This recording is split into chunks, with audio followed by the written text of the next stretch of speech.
All right, good morning. This is Let's Talk. My name is Jim Cunningham. I will be doing a short take this morning from Psalm 34, 15 and 16, where it is recorded by the psalmist.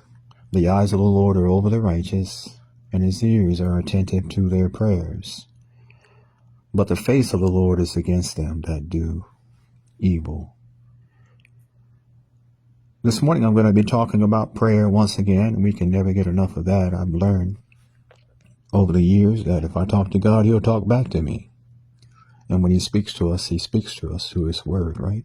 The Bible, the Holy Bible. David says, the eyes of the Lord are over the righteous. Now, the righteous here means those who honor God with their lives. In Psalm 34:9, it says, "O fear the Lord, you his saints.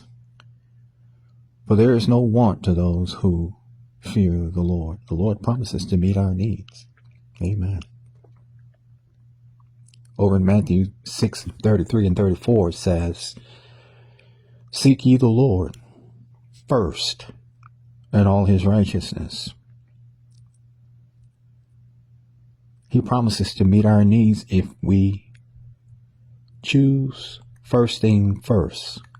He promises to meet our every need. He is our Father. Jesus is teaching his disciples there in Matthew 6. And he talks about priorities. He talks about how in our lives God promises to meet our need when we keep the main thing. When we have a holy anxiousness for his kingdom. Now in Psalm 34 and 16, there is a negative where it is written that the face of the Lord is against them that do evil. That is, God judges and rejects those who do not fear him, who refuses to honor him with their lives.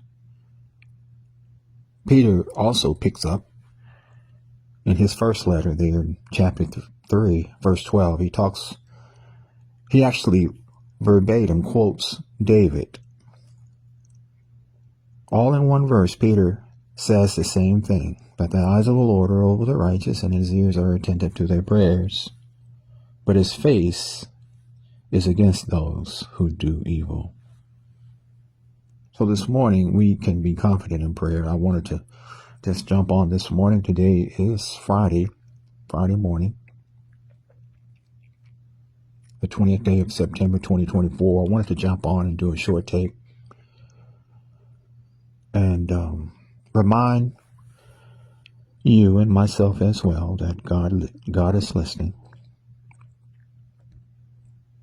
And he's able to do something about your circumstance. If you can believe, he will come through on his promise.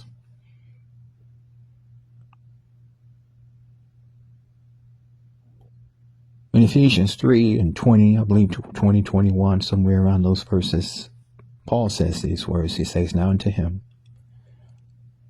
who is able to do exceeding abundant above all that we may ask or think." God is able. He can. Whether or not he will is another sermon. But he said, if you believe, all things are possible to him that believes. If you can believe, it's possible.